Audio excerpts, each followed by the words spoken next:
All right. Good afternoon, everyone. Unasakut, I'm sorry that we had some technical difficulties. Our automated email system did not pick up in time, so we're going to scrap what we were using and just kind of wing it from here.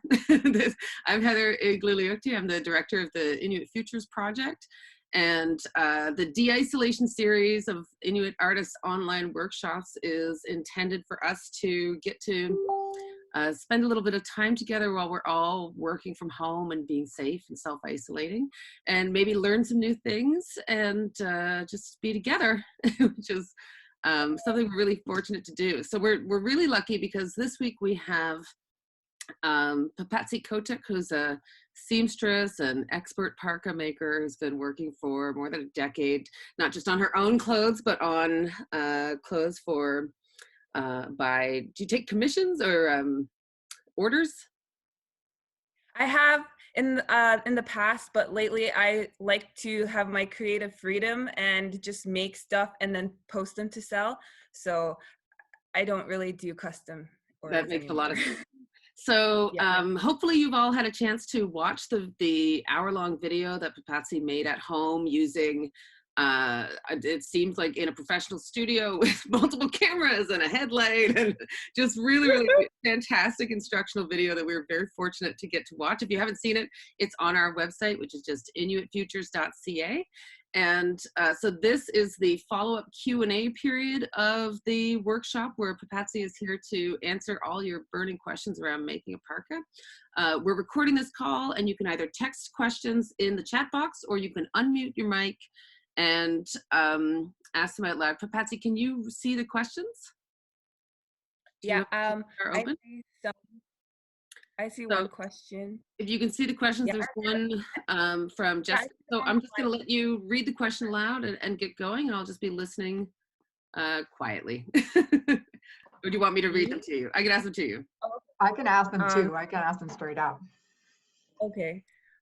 So maybe I, hold on a second. Igima, go again. Okay. Where can we source lining material? And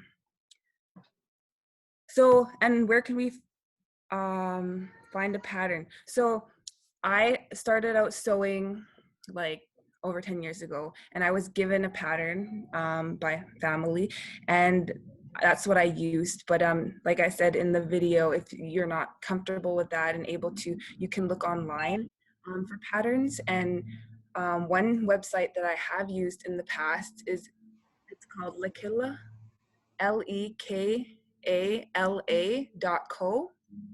And on that website, you can search all different sorts of patterns. To make a parka, I would suggest finding a very basic pattern that's not too tailored, okay? So you wanna make sure you find maybe go in the jacket section. And then the sleeves are more like outwards, like this. And that would be more ideal for a pattern because you would have like, for a parka pattern, because you'd have good motion, in the arms, as opposed to like a blazer or tailored jacket pattern. Maybe not so good for wanting to make a parka. So you guys can check out that website. And I know, like, I've gone to school in the South, so I know it can be hard to find like Commander and hollow fill, like those lining materials in like Southern Canada. But Fabricland would have like thin ones. However, you could also order online. There's this website called Brodeur Fabrics. They carry a bunch of different colored commanders and quilted linings as well. And to my knowledge, Brodeur is still shipping. I know people locally who have been able to go over there and like pick up packages without contact. So I think that they're still doing online orders as well. And like you said, they have Commander. It's not called Commander anymore. What's the new name for the company that made Commander? Do you know off the top of your head? It's like, no, I can't remember. Anyway, but they have it. They have winter coat making materials. That's Brodeur Fabrics. Brodeur is a is a winter coat company. And so then they also have a like wholesaler fabric company. Another question that you have On here. that website, you could also get cuffs and zippers, and yeah. Cool. Jessica, you Arctic had a has a question? new material that you can use now too, instead of Commander. What is that? Arctica. That's the one I was looking for. Jessica, you want to ask your question? Oh, this is actually Emily. I actually own a fabric store here in Iqaluit, Miqsuqta, and the Commander, the Arctica are basically the same thing. It's just different manufacturers. So Arctica is a manufacturer that comes out of Winnipeg, out of Siltex. Commander is Brodeur. And then I understand Canadian Mist is another type of fabric similar to Commander that people tend to use for their outer shell.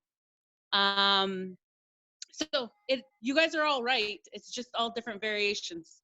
And that's all I've learned from my fabric sourcing. You are I'm just gonna Jessica's sister. I'm just gonna run and give my baby a candy. He's crying. Sometimes you gotta do it. Bribery.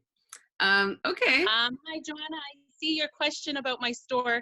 I actually am a one lady business. Okay. So I am not sending out orders at the moment. Okay. I'm actually just doing local orders at the moment because I'm only able to go into the store twice a week. I have 4 kids at home, so most of my time is at home right now. Okay. But depending how long this goes, I may have to eventually make it a little bit wider, fetching. But at the moment, it's just in Iqaluit. Okay. Would love to be able to support you in that. Yeah, thank you. I've got a couple of questions, if that's okay.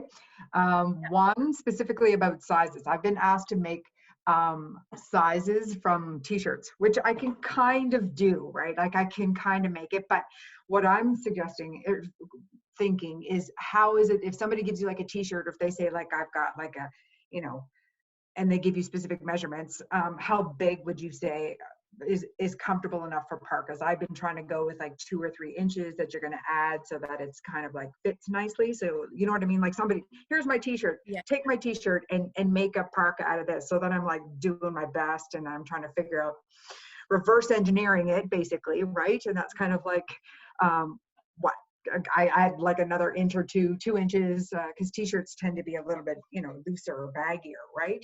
So what is it that you tend to like to use as your ease? And then the next question I have is about hoods. So let's talk about sizing first, if that's okay. Okay, so for the sizing, usually what I do is I don't do a t-shirt because that's gonna fit very different than a jacket would, you know? So then I might ask the person, can you show me one of your, give me a coat that you like, that fits you well. And then from that already like jacket, I will make a pattern from that, using that sizing and that fit, based on a jacket. And then for like seam allowance, so the coat is put together and there's seams, and I usually add like a centimeter on each side. That's how much you're gonna sew. Sorry, he has to join me now. This is It's okay. My 9-year-old's doing the same, right? So yeah. Okay. So that's a kind of okay. I kind of get that. Okay, so now my next question is about hoods, because this gets real fun. I make I know how to sew. I've been sewing for a long time, but I've only recently been doing it kind of by eyeballing. I've actually taken courses at Richard Robinson and everything, which is kind of funky here in Ottawa. But that being said, I love the Pang kind of hood. Like I have an Amouti as well too, that I used to carry my monkeys in here. So I love that big giant kind of hood look. But what I don't like if I make it into a parka is that it's got that open back. So if you're not carrying monkeys, on your back, right? How would you like, I want the look of the big giant kind of hood, but yet I don't want the big, all the cold air to go down the back of your hood. So do you have like I want it basically to come up your shoulder like a regular hood would, but then I also want the big giant hood to fall back so it looks beautiful when you're wearing it, right? Yeah. So I like people, like you can adjust a pattern. Like you said, you've been trying to do more eyeballing of yeah, making stuff. So you'd have to make your own. Like okay. little girls, a lot of parkas that little girls wear, they have that style, you know. There's a pouch at the back, but there is the big amauti hood, and that's a altered pattern, you know, to not have the pouch. And so yeah, I can't share that pattern, but yeah, you just have to alter it. I know it's hard to see. I kind of, do you see how, what I mean? Like, you know how, and then you add the fur like along the edge right here. But what I'm trying to do is my problem. I've made one. This is my coat. So yeah. It has no pouch. Yeah. But it's a multi-hood. So do you find though that it's open like at the back? Do you, and like it gets, because I did that too, but I found the opening here was way too big. And I found that it got really cold in the back, because in Ottawa, it can get really cold in Ottawa. Like you said, you went to school in the south, it can get like stupid cold, right? So then I was like, okay, so when I made my, because it's the same back, right? It goes all the way straight down, like it's one big long piece. And I made his parka the same with the one that goes with the pointy tip. But what I'm trying to figure out is the hood, is that I want it to be sort of tight fitting, closer up to the neckline, but yet not have like a big gap. But I want a big, beautiful look to it, right? Yeah. I know what you mean. My coat has the same big gap, and I wouldn't know how to fix that without the look. So it's just me. This is now me being a little bit crazy. It's okay. It's okay. Hi, sorry. Just having made amauti hood parkas before, this is Emily, sorry. I think there's also a difference between the traditional amauti hoods versus what we make now. So like the parka amauti hoods would traditionally have been pullovers.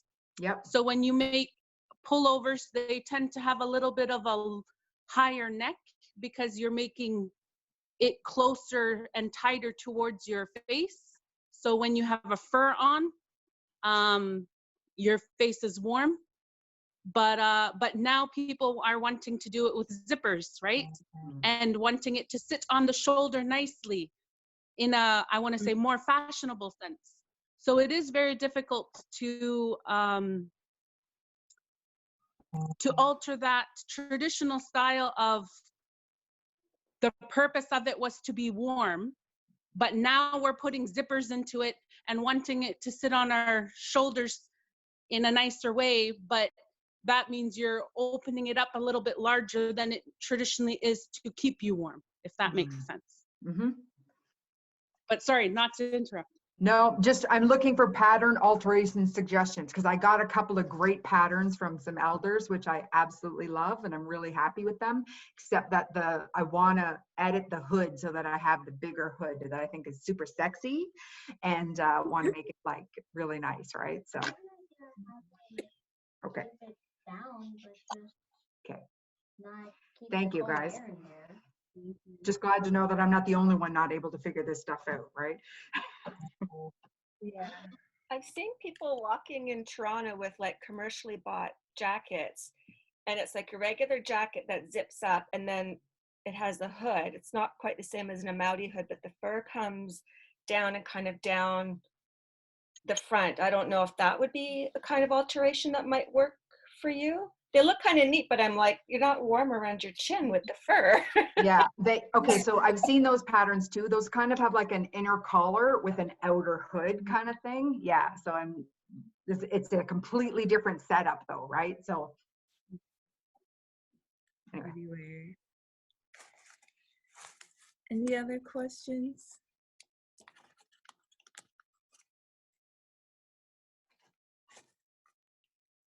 Well, I just wanted to say I've been watching the Great British Sewing Bee, and they have to put those welt pockets on vests. And it was like, what? You explained it and demonstrated it so well. You made it look I'm really so glad. simple, and I think it's a hard thing to do. So you made it look really simple. Okay, awesome. Yeah, with like the pockets too, like I think there's a different way to do them by the book, I guess, but I never learned in like a formal setting, like an institution or anything, or by a book. I just tried to like wing it. So that's how I've been doing it all this time. And I'm glad to hear that you found it helpful and simple looking. Yeah. Has there been any anything that you've thought about since you did the workshop that you forgot to include? Pardon? Have you had any thoughts about stuff like since you've seen the video that you forgot to include? I just see there's a comment here now. Yeah. When you did the zipper, you didn't show you sewing the inside lining. Did you fold it, iron it, then sew it? So yes, I wanted to also mention that. So that was actually a technical issue. I thought I was recording that whole time. Like I pressed the record on the GoPro and I thought I was recording all that step. But then when I went to upload the footage, the clips, I realized that I hadn't been recording, and I just recorded when it was just on the table, the GoPro. So that was my bad. And if I had included that clip, what I would have shown you guys is, so I ironed, like when I put the zipper on the shell of the coat. After doing that, I said, then what we're gonna do is we're gonna iron down the lining, right? So I ironed down the lining with like a centimeter folded inward, and then I pinned it all along the zipper, because you want to pin it to make sure that the material doesn't, because like when you're pushing it down under the sewing machine, it kind of pulls a little bit, right? So you want to pin it in place so that when you're at the end of your zipper, you don't have like a bunch of excess material that you have to like kind of hide under stitches. You know, you want to make sure that it's yeah, in place on this at the length of the zipper. And then what I do is I start from the top of the zipper and I top stitch right along where I had sewn the zipper on, and then I go all the way down to the end of the zipper, and I don't even lift the zipper, take the needle out. I just lift the sewing machine foot, turn the parka, and then I start top stitching the bottom of the coat, okay? And then I start top stitching the bottom of the coat, and then when I reach the other end of the bottom of the coat, that is the bottom end of the other side of the zipper. And then I start doing the top stitch on the other side of the zipper, and then I get to the top of the other side of the zipper, and then I just lift the sewing machine foot, turn it, and then I start top stitching the hood. So I do it all in once. Top stitch the zipper slash sew the lining on, and then keep top stitching the bottom, do the same thing on the other side of the zipper, and then keep top stitching the hood. That's the part I forgot to include in the video, only because of technical difficulties, and I thought I was recording when I wasn't. Yeah. Yeah, Ilali, Avery.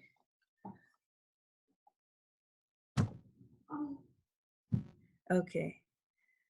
Other questions? Hopefully that was. Any other question?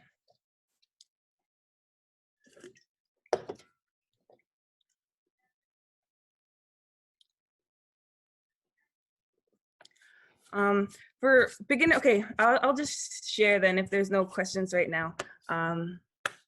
So I'll just share a little bit about my sewing journey. And I started sewing when I was 10.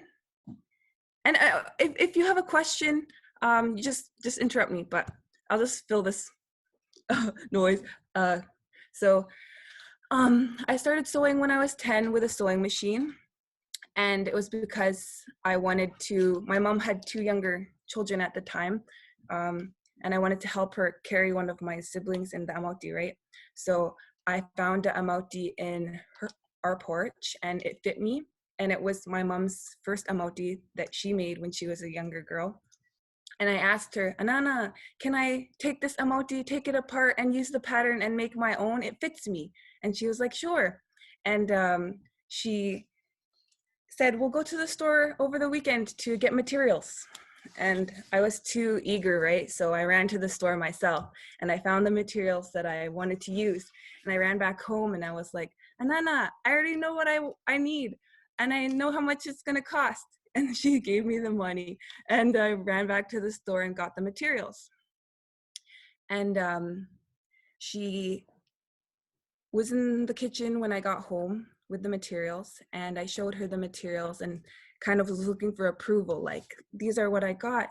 Do you think they'll be okay? And she's like, yeah, I'm really excited for you. And I just went upstairs and started trying to make this amauti. And my mom would come into my room, just observing me here and there, but never really giving me, not correcting me, you know? She never made comments like, oh, you're doing that wrong, or don't do that, don't do it that way, do it this way. She would just observe me. And then I finished making the amauti and I was super proud of it.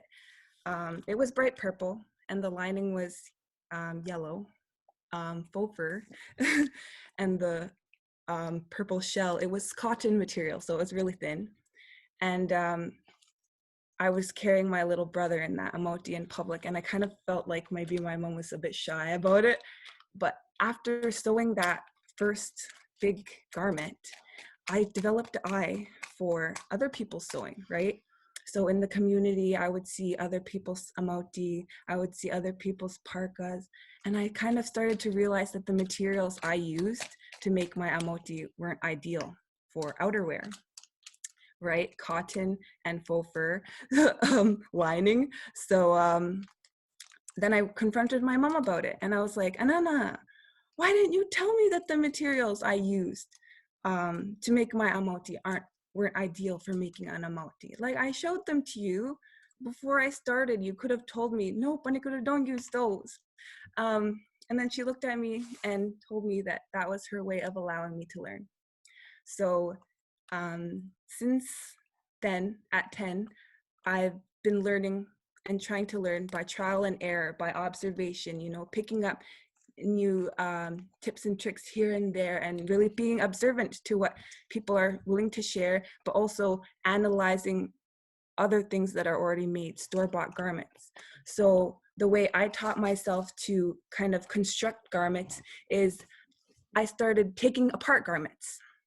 So like I had for example, a blazer that I really liked the fit of me, but the fit on me, I mean, but I wanted to recreate it. So I unstitched it all, took it apart, and by taking it apart, I learned how to put it back together again, you know? So I just want to share that with you guys too, as maybe you want to try that kind of learning style, because I think that it's a traditional way of learning too, you know, by learning by observation, trial and error. And when you make your own mistakes, you know not to make them again. So if you guys are beginner sewers, sometimes your vision of what you're trying to create might not necessarily turn out how you want it to at the beginning, right away, but don't get discouraged and keep trying, because that's the only way you'll get better. And I'm saying this from 10 plus years of sewing now. Yeah.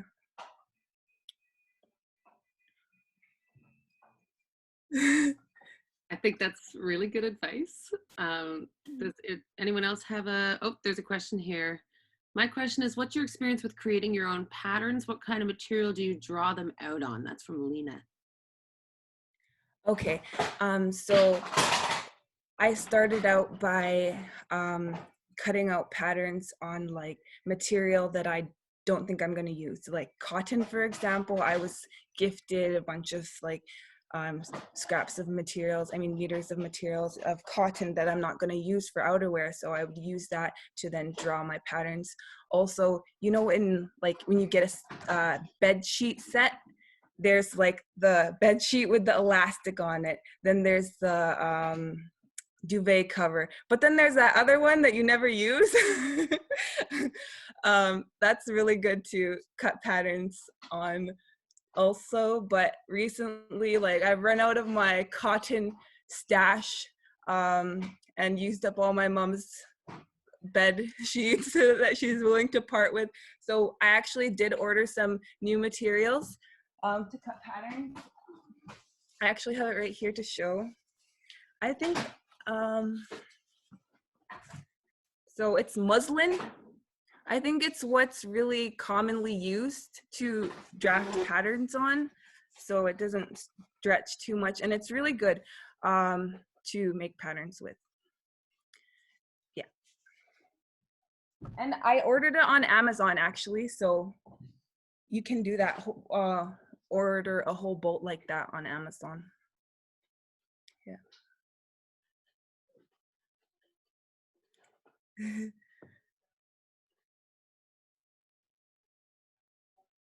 So Karen is saying for small pieces, she likes to use cardboard to draw the pattern on, as well as cereal and cracker boxes. That's a good idea.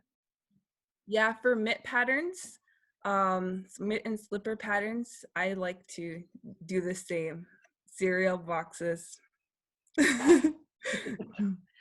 Joanna's saying Swedish tracing paper. Have you heard of that before? No. So then the other part of that was what's your experience in creating your own patterns? Do you have any tips or tricks for that? And Madeline has a raised hand. Madeline, do you want to ask your question?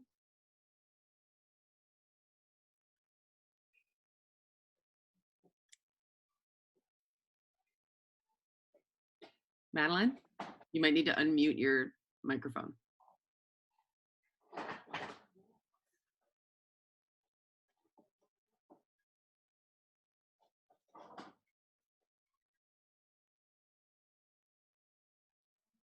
Madeline, I unmuted you.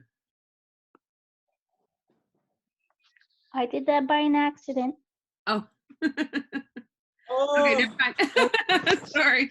Okay, so back to the question of what's your experience in making your own patterns? Okay, so my experience in making my own patterns, so like I said, I was given a pattern at, like not far from 10 years old, and that's the pattern I put together for my first parka. And after putting it together, you know, I realized there's some things I would change if I made another parka. So at the beginning of my like learning to make patterns, like I did go over some like hiccups, like making the shoulders, the back too wide, and then the arms looked weird, you know. But so what I like to do now is get a coat that fits me well and make my pattern based off of that coat that I already know fits me well, so that the proportions I know will fit me well. And then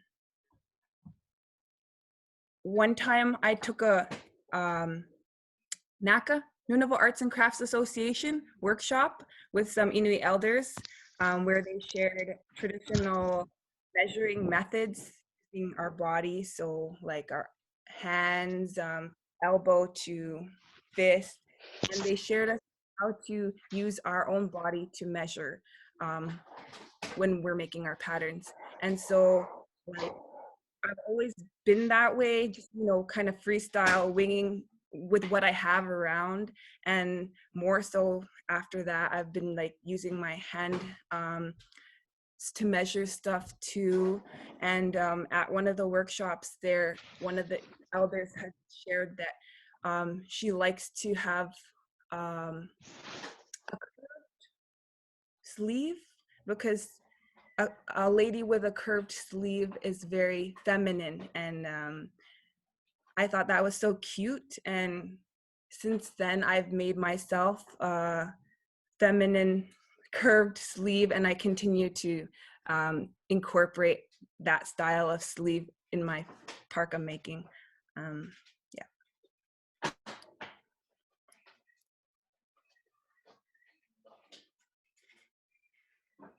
The next question is, when you were sewing the inside of the sleeve and the outside sleeve part, how do you know it's inside out or not?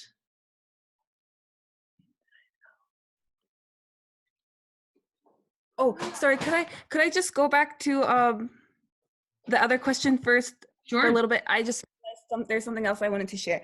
Okay, so also with pattern making, I want to have some garments. Emily, I can't play right now. So my family is originally from Iglulik, Nunavut, and I wanted to have a garment from there, and I was going to make it myself. So I found a picture of Amauti, right?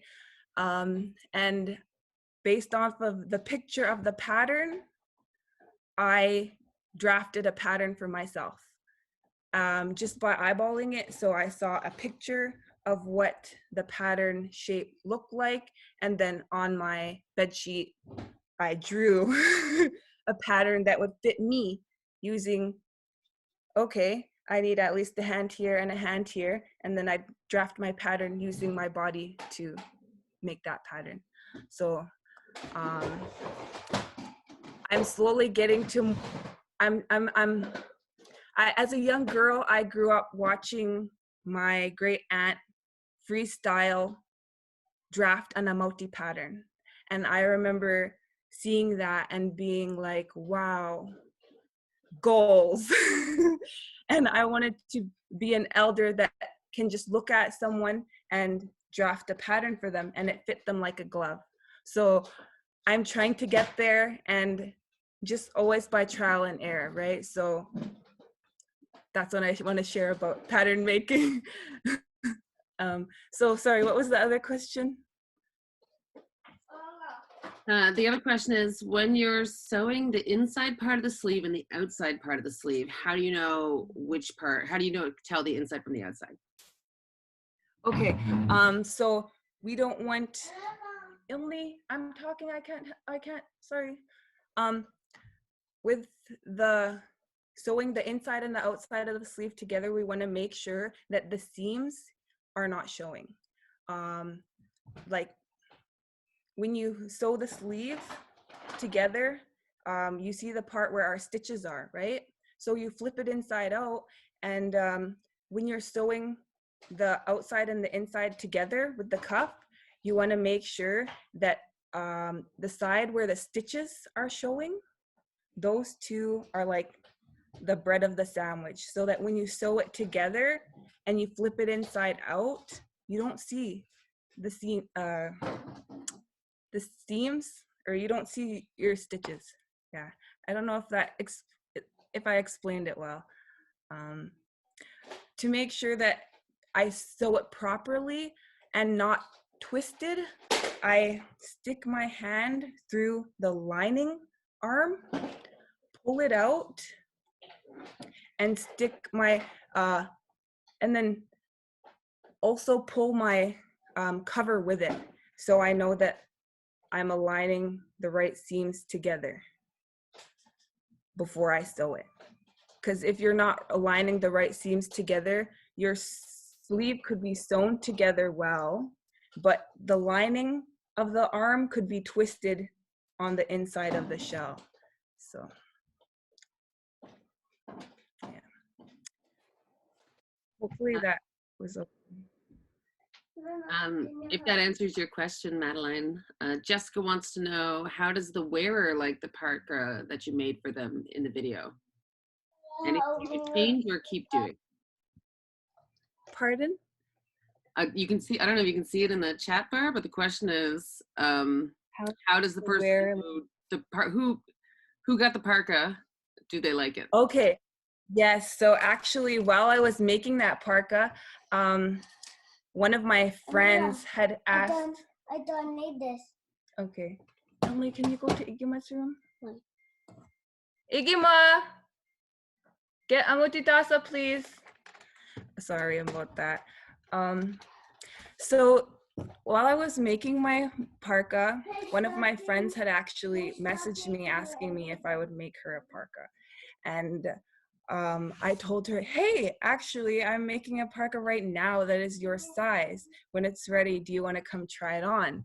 And then I sent her a picture of, like, I was in the process of hand stitching on the rhinestones, right? And so I sent her a picture of, this is how it's going to look. It's a ladies small. And I finished it and I sent her a picture of it. And she was like all excited, like, okay, I'll come try it on later on today. So she did. And amazingly, it fit her perfectly. I don't know if I can share a picture on this group somehow, but it did fit her really well. And I know in the video, the lighting towards the end when the parka was complete, it wasn't too great because it was in the nighttime, but the parka really shines in the sunlight with the rhinestones on it. So that was the first time I decided to put rhinestones on a parka, and I think it turned out really well. It fits her nicely. Here's another picture. And she has a longer parka already, but she wanted a shorter one, so I'm happy she got it. Yeah. And is there something I would change about that? No. The original pattern that I used for the original pattern of that parka had just straight sleeves, but I made the curved sleeves to put on that parka because like I said, I really like that style of sleeve. So I added that. That was just a basic parka pattern that I wanted to share with you guys, but I have also done patterns where it's like a 4-piece, so front panel, 2 side panels, and a back panel to add more shape, you know? But I was just doing a basic one with you guys in the video, yeah. Also, I guess with hoods, sometimes with hoods that I'm going to make for a parka that is gonna have a fur on it, I kind of cut it back a little bit, like this part, you know, just so the fur can be there and it won't be like, you know, right here on your forehead. I cut it back a little bit so it's more like on the top of your face and on the side of your cheeks. Avery So is asking how you curve the sleeve. You were talking about how it's feminine, yeah. Yeah, so I made that pattern, and it's 2 pieces. So you have one piece that is going to be over here on the top of your shoulder, and it's like kind of curved like this, and then you have the second piece that goes underneath your armpit, and it's a smaller curved piece. So this piece is bigger and then this one is smaller. I just eyeballed it. Do you have a paper there? Like, could you show a quick sketch of what that looks like? Yeah, actually, I can go grab the pattern if you guys will wait a second. I'll go grab. Yeah, that's cool.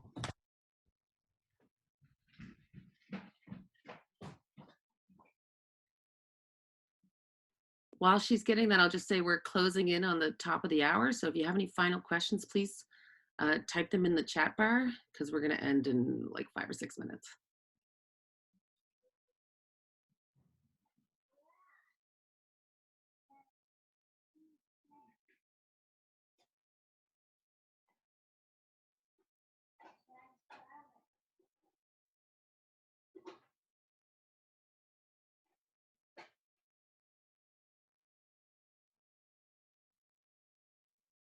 I don't have anything to add except my son keeps interrupting me every time I try to pay attention to what's going on.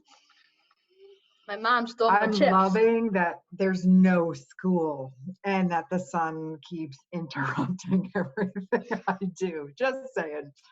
I'm loving this. She stole my chips. I did steal She's a chip. an evil devil. I sure am.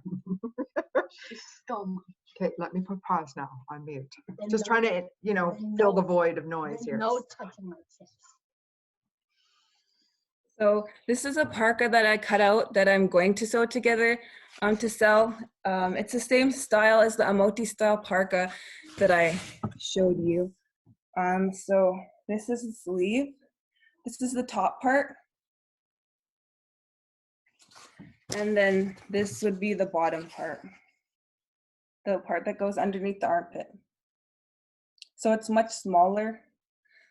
And then I'll put on my coat so you can see what it looks like.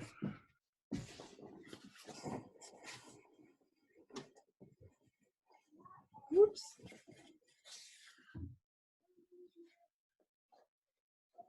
So it's like a curved arm. And I was thinking, you are such good engineers because even like that's how. Oh, okay.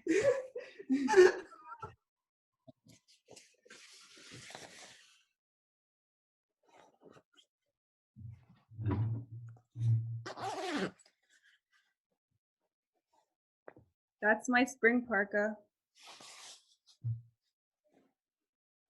Amoti hood. That's so beautiful. Oh, Thank you. I have to say that your shoulders come up. I made that too, but my gap was huge in the back. Yours is much tighter. So I'm thinking that yours is probably a little shorter, maybe in the shoulder seams. I don't know. I have to figure that out. Oh, careful. Stop. Yeah. Okay, I didn't realize it was much bigger. Yeah, it's more tailored to like be a parka just Yeah. with the Amoti hood.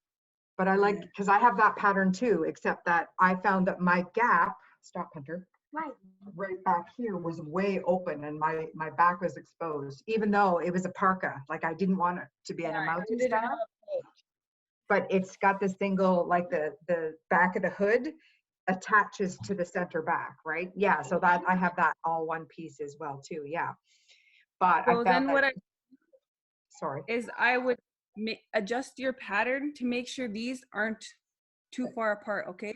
Tighter, okay, Yeah.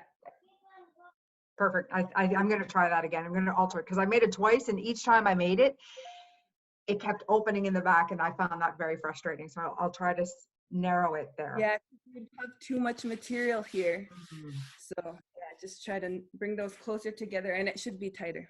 Yeah, cool, thanks. Yeah, no problem. So that's the Amoti hood parka I made. And I was trying to say, I'm so like amazed by Inuit pattern making, not only with like parkas, but like mitts too. Like they're so designed to be so comfortable to our natural body, like their mitts aren't straight like this with the thumb like this. Often Inuit mitt patterns are like so that the hand can be natural like this, right? And that's what I feel about the curved sleeve too, is that it's very just natural of how our body will be and our body sits. And yeah. Do you think that then, because the curved mid also keeps your fingers warmer, so do you think that the curved sleeve might also have that same effect? I'm not too sure about that. But I know it is comfortable to like put your hands within the sleeves, like this. So I think that might help with it. Oh, yeah. The warmth in, yeah. All right, well, I'll just say again, everyone can watch this video and the previous video whenever they want on inuitfutures.ca. This video will be uploaded later on this week. And we have lots of other workshops coming up. We're going to be doing a few more rollouts tonight, but on Saturday, Taralik Duffy is going to give a sealskin earring making workshop, and we've got graphic design and stop motion animation and beaded necklaces and all kinds of exciting things coming up. So please check out the calendar on our website to see what's coming up that you can register for. Apologies to everyone about the automatic email thing today. We're gonna do a little investigation now and see if we can figure out what the technical problems were. And I just want to thank Papatsi for these really wonderful and informative workshops. It's been fantastic. So I know everyone is joining me in saying Kwana, Nakumi. Just thank you so much. Yeah, it was fun. I'm glad you guys could enjoy the video, and thank you for coming to this little conversation. Bye-bye.